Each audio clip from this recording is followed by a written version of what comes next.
This is why I say eat your own dog food. You're building a website, shop your own website. If you're selling bun cakes and you don't eat your own bun cake, then you don't know what you don't know. So you can't build a solution that you don't believe in or that you yourself don't use it.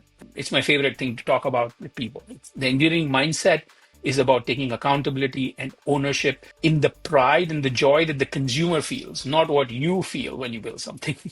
Hey everyone, welcome to this episode of the Leadership Exchange. I'm so excited to be here today. My name's Tracy. You can follow me on Twitter at Lady Lee or on LinkedIn at Tracy S. Lee. And I'm so excited to welcome one of our guests here today, Nachi Desai. Welcome.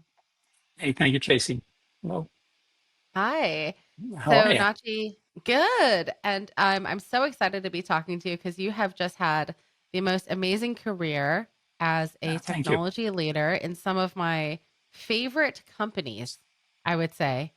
Actually, going back in your LinkedIn, you've been CTO of Beckett Collectibles most recently, then CTO of Nothing Bundt Cakes, everyone's favorite. If you haven't had Nothing Bundt Cakes, That's please right. go try them because you'll never go back. Nothing Bundt Cakes should sponsor and send us cupcakes, not cupcakes, Yeah, but Bundt Cakes to eat at 100%. these things. Yes, and then also at Oriental Trading Company, That's right. another favorite company. That's awesome. Now, did Did you you pick and choose your career based on the companies and how cool they were? actually, Nothing But Cakes was an example of that because when I was with Oriental Trading Company, I kind of accidentally discovered Nothing But Cakes because their strategy is to essentially have stores wherever there are Trader Joe's and shops like that. So Hmm. their whole strategy at that time was discovery, and that's how I discovered them. And I ate the cake, and oh man, as you said, they're really delicious. And then once you go Bundt cakes, you don't go back. So while I was at Oriental Trading Company, I got a call saying that would you be interested in nothing Bundt cakes? And I actually took the call because I loved the product so much. And at that time, I thought maybe there are just three or four shops in the Midwest. And I was pleasantly surprised that they were such a large company, and uh, Rourke, which is a private equity company, very reputed one, had just invested in them. So it kind of was a pleasant surprise. So that's probably the only company that I joined because I love the product quite a lot. Yes.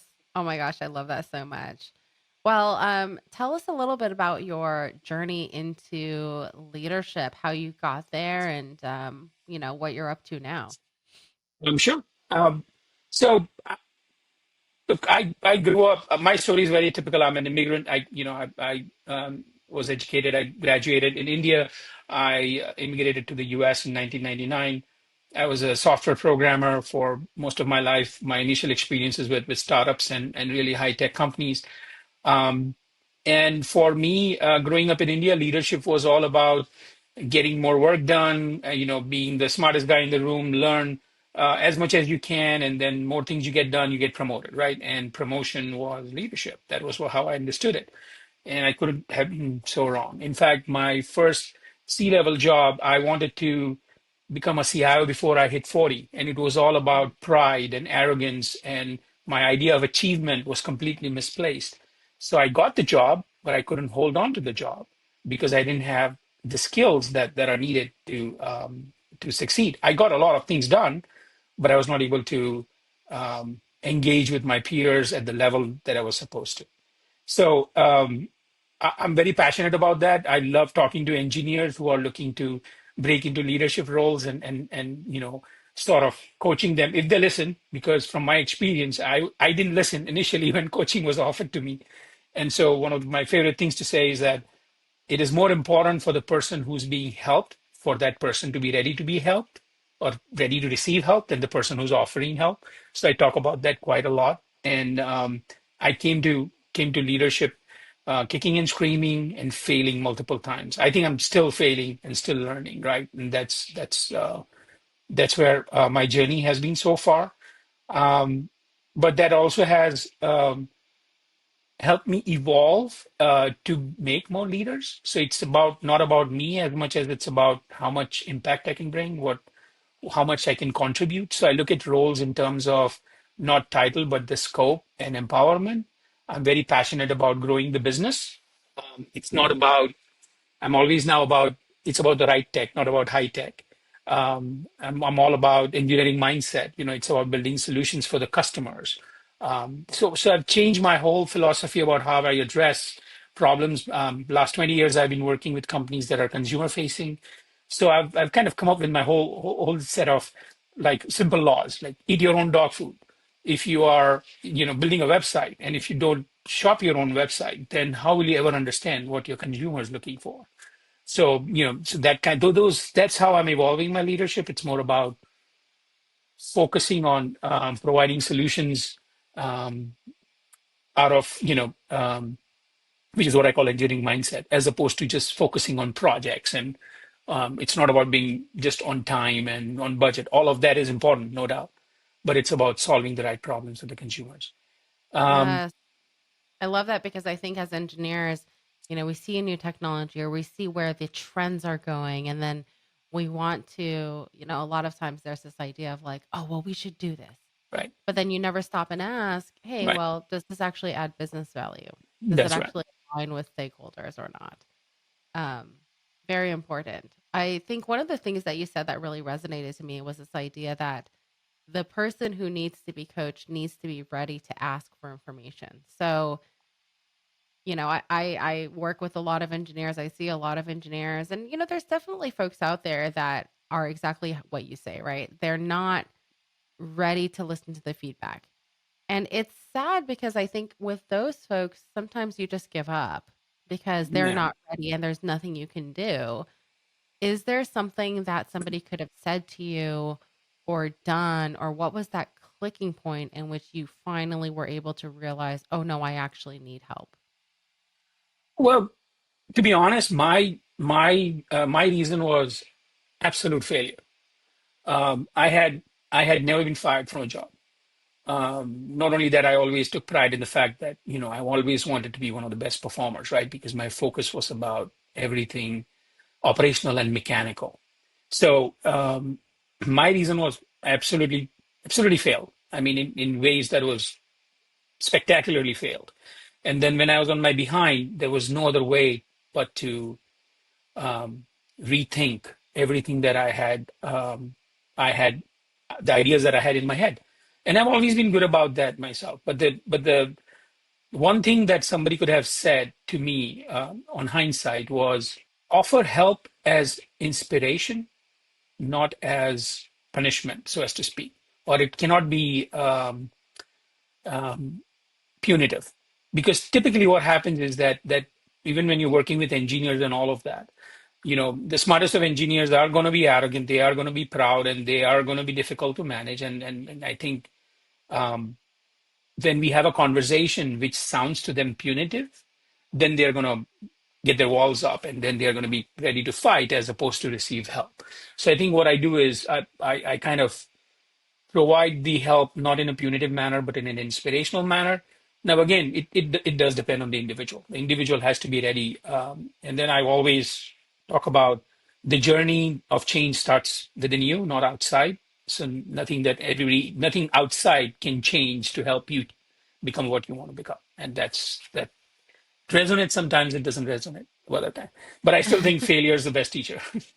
Yes, yes. Or, there's also a whole idea of, people can't change after a certain period of time. What do you Oh, think of that? I don't agree. I mean, um, I'm 52 and I'm still changing. I mean, I'm Yeah. changing as of last week. So I think that's one of the fallacies. I think that we've built over a period of time, and I think it's a very American thing. For example, right? I mean, there's another fallacy that I absolutely not a fan of, because as a leader who has always been in companies that required legacy mitigation, modernization, it's a very American thing. If you are not solving the problem, then you are a problem. Which means that if somebody is not, taking help, then you're a problem. And I don't, I don't subscribe to that. I think that changing or becoming a leader or modernizing of the system, if I can draw parallels there in terms of technology leaders, it doesn't happen with a snap of the finger. It's not instantaneous. It is a slow process. And one of my favorite quotes is, I believe it's from Einstein, is that you cannot solve the problems with the same mindset that you use to create them. And probably paraphrasing, it's not exactly the same way, but it's you got to change your mindset. If you think that things are not working, then you got to understand that it's not that your thinking has to change, your approach has to change. You have to essentially think outside the box, and I think that's important. I love that. I love that.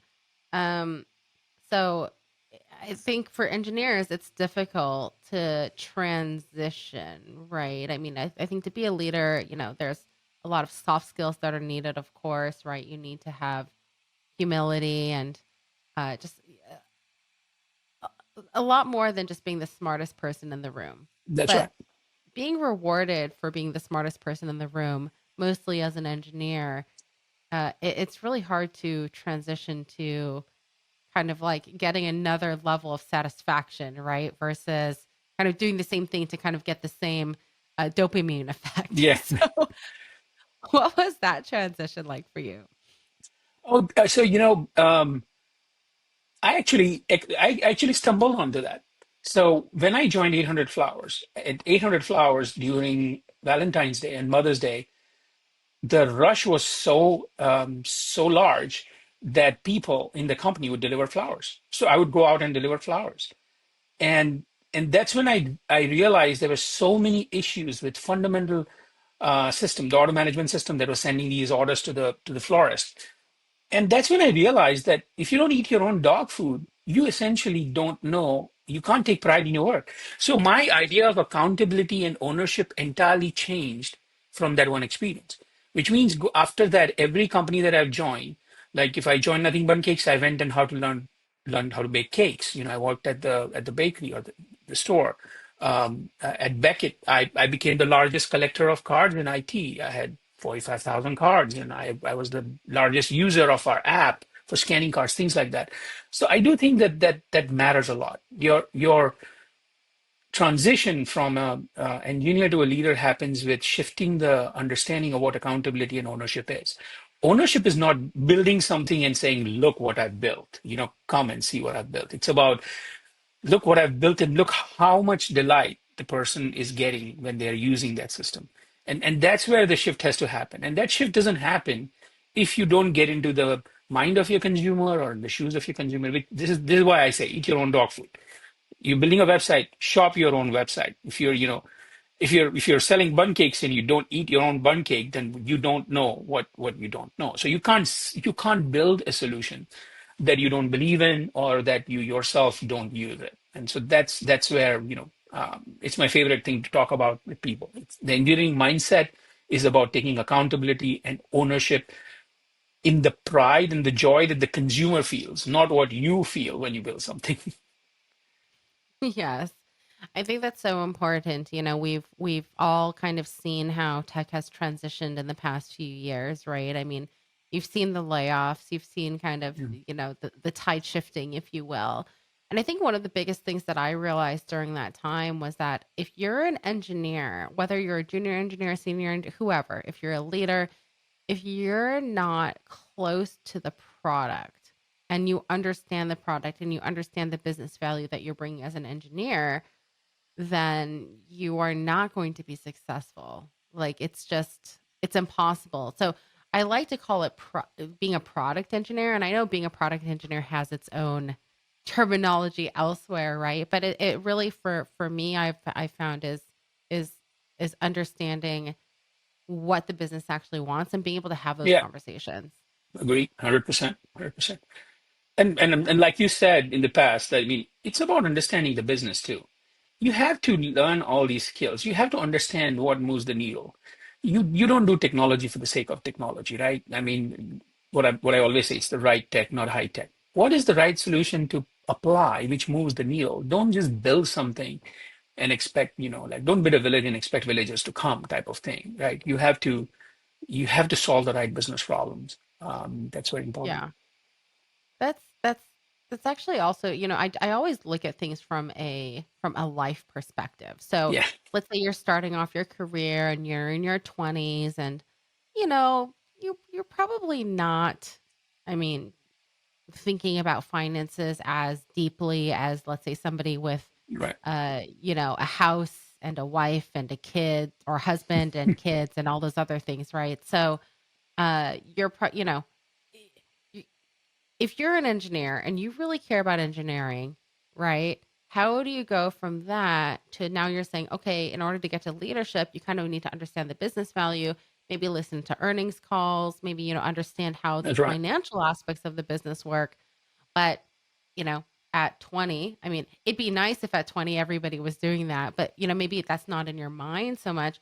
Or even if you're 30 and you don't like that, then does that mean that leadership is just not the right place for you?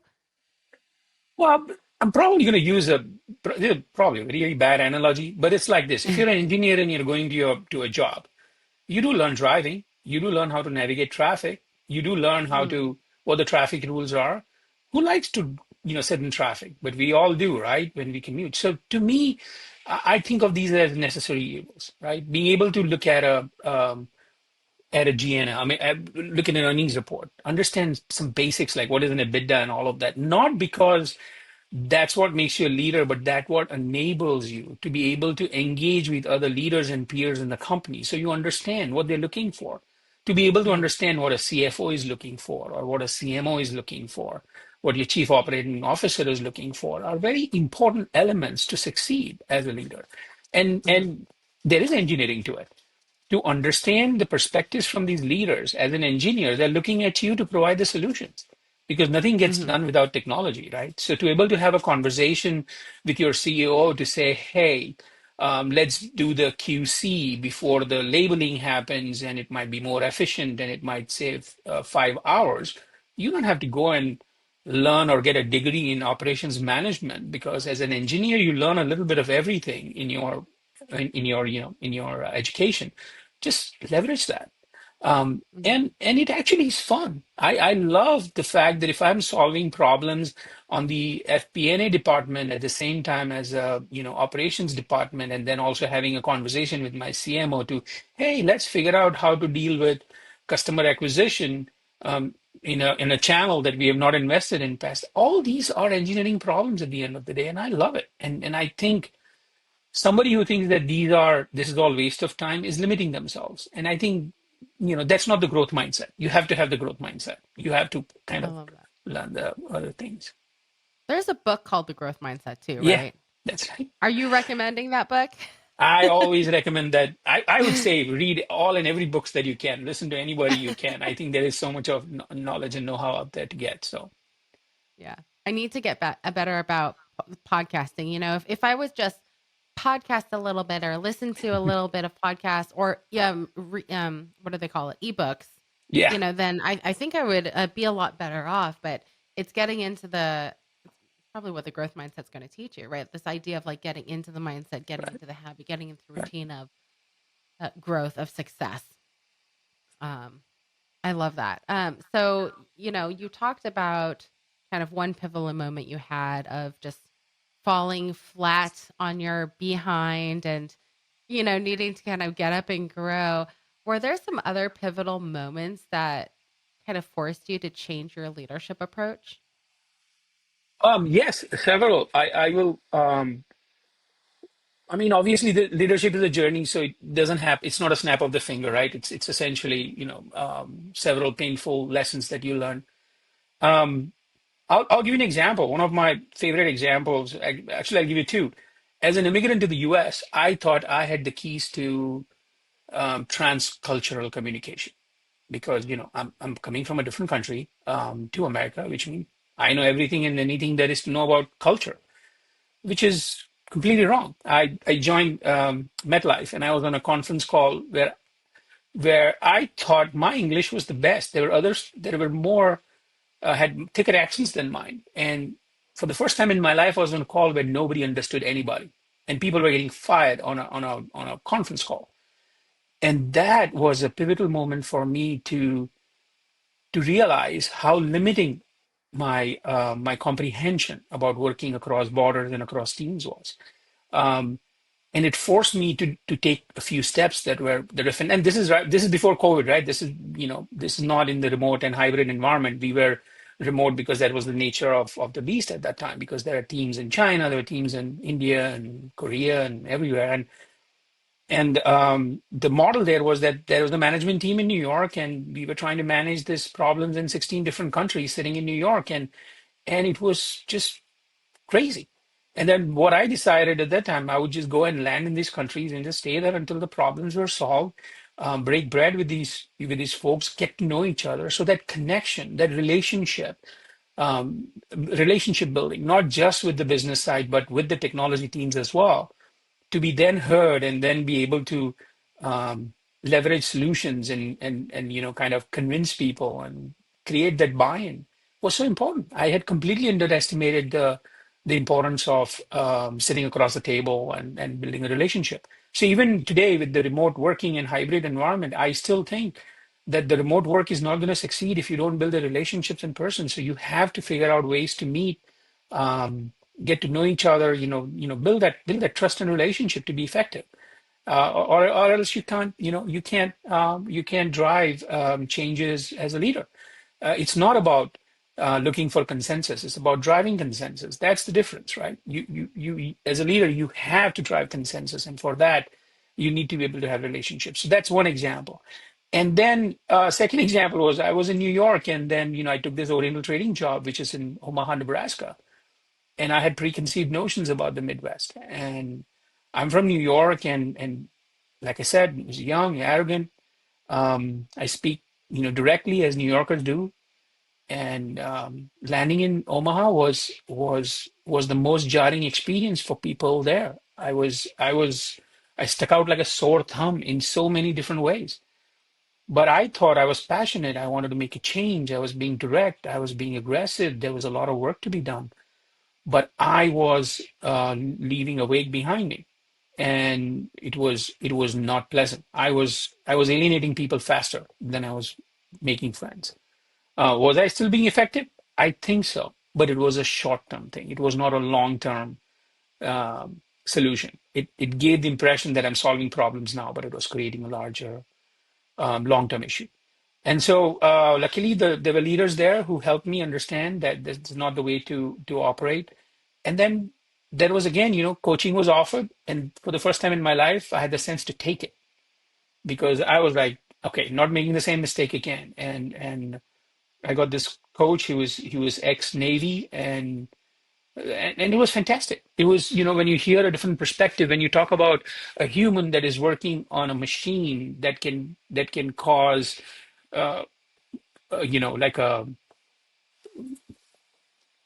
the sub was carrying nuclear bombs. Let me put it that way. And for them to feel the accountability to manage that versus the problems I was trying to solve was very different. So that perspective, that humility that was taught to me there helped me greatly. I actually built lifelong friends in Nebraska, and it was great. I loved every minute of my time there. And I usually joke that I'm still in therapy for going from New York to Nebraska, but that was one of the best things that had happened in my life. I mean, we decided to raise a family because we went to Nebraska. So I have a family, I have a child because of Nebraska, and I love it. So um, I very love interesting lessons. that. That's such an interesting story. And that's amazing that you can say that a job in Nebraska has actually, inspired you to get a family and have babies and all those other things. That's really amazing to hear. I wanted to take a quick second to say thank you to This Thought Labs, which is my company.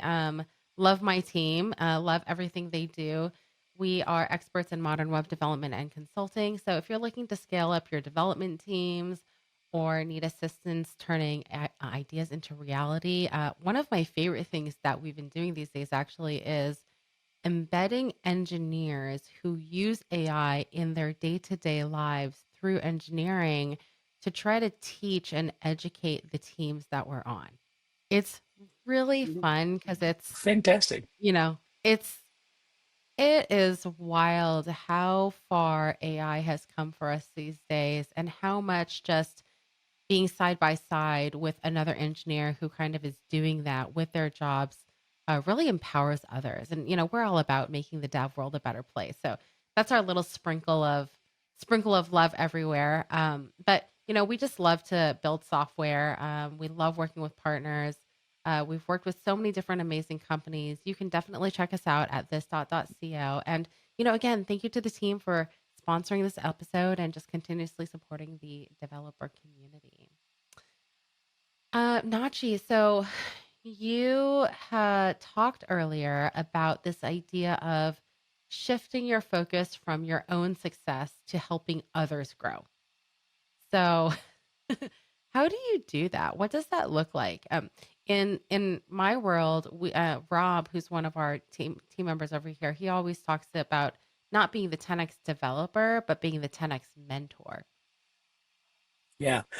Um, well, so the approach that I've taken is that I was or I am very driven, and I'm ambitious, and my focus has changed to I want to be ambitious for my team, for or my team or my peer or my partner. I want to be ambitious for them. So how do you do that? And you can't do that as again, you can't come from a position of power or authority. You have to essentially create that influence and that empathy. And for the longest time, I struggled with emotional intelligence, understanding the concept because I'm like, I'm emotional, I'm intelligent. What are you talking about? But anyway, so what I do is first and foremost, when I'm joining a new team or I'm meeting somebody, I always ask this question: What's your end game? And it's such an interesting question because a lot of people are always thinking of the next step and not a few steps ahead. And regardless of how strategic they think they are, how seasoned they are, it is a very difficult thing to think about your end game. And usually you think about your end game in abstracts. Okay, I'm going to retire, or I'm going to have X amount of money, or I'm going to build a business, I'm going to be X, Y, Z, but it's not concrete. And I'm not going to go into the vision board and planning and all. I'm not talking about all of that. I'm just generally saying having a concrete idea. But more importantly, understanding that if somebody has a concrete idea and if you're taking interest in that idea, what you're essentially doing with that is you are saying, I'm your ally. I'm going to be your ally to get to your end game, and this is how I'm going to do it. And that's the first step for me to help others succeed. In fact, one of my favorite examples is one of my colleagues, and he's doing very well now. When I asked him this question, this was when I ended up in Nebraska, and he said, "I want your job, and in 10 years." I'm like, "No, you. Let's do this. You want my job in 5 years." Not only did he get my job in 5 years, he did better than I ever did in that company, and not because of me, but I played a small role. Not obviously it is that gentleman's capability and his experience and his everything that he did was right. But I take a lot of pride and happiness in the fact that I played a little role in that, and that's where I focus on. So I work with a lot of folks, especially engineers who I've had the fortune of working with such smart people, hardworking people, and I try to be help to them as I've received help. I was an engineer, and I had some great leaders who helped me make the transition from being a worker to a leader. So I'm trying to do the same thing. The second thing that I talk about, I've already said, think about, we talk about failures all the time, fail fast and all of that. And what I say is that um, failure is not permanent, nor is success. But failure is the only way to learn. Successes don't teach you as much as failures do. So don't be afraid to fail. Doesn't mean that you got to jump off every freaking um, running train or a bus, but but be mindful, but take the risk. Apply yourself. Don't worry to fail. Um, and it's continuous improvement. That mindset has to be there, the growth mindset, and that's what I inculcate. And I think that's very important. And the last thing I would say is that the satisfaction and that you get, or the feeling of accomplishment that you get when you help people to succeed, is far more greater than what you get for your own success. And not to sound like Buddha or anything like that, but it's real. It's all about relationships, which is why when we work in a relationship and make your partner or your loved one happy, it gives you more happiness than working for your own happiness. And it's the same thing in leadership as well. The more successful people, more you help with other people's success, the more grateful you feel. Well, thank you so much, Nachi. You have just done so many amazing things. I mean, I knew you worked at Nothing Bundt Cakes. I knew you worked at Oriental Trading Company, but I didn't know you also worked at 1-800-Flowers, which is so cool. Yeah. You know, another really cool company. And then Children's Place, of course. So Children's Place, I mean, Children's Place was before Oriental Trading Company. So you didn't get to keep that discount, right? Because you decided to have babies while you're at Oriental Trading Company. Well, I wish I did because that time I didn't want to have kids, and now that I have a kid, I really wish I had saved the discount somehow. Um, I know. but Programmed a back door for yourself to get, yeah. 75% off at all times. No, I love that. Well, where can we find you online if we want to learn more about you? Well, the best place to find me is on LinkedIn. And it's easy to find is the LinkedIn URL, www.linkedin.in/in/Nachiket. And that's where I Great. am, the best way to find me there. Um, yeah, that's it. I look forward to connecting with people and whoever wants to have a conversation. If anybody has a lesson for me or somebody I can provide a lesson for, I'm always looking forward to it. So That's amazing. Well, thank you so much again for joining us and thank you, Tracy. definitely check out Nachi and we'll see you all next time.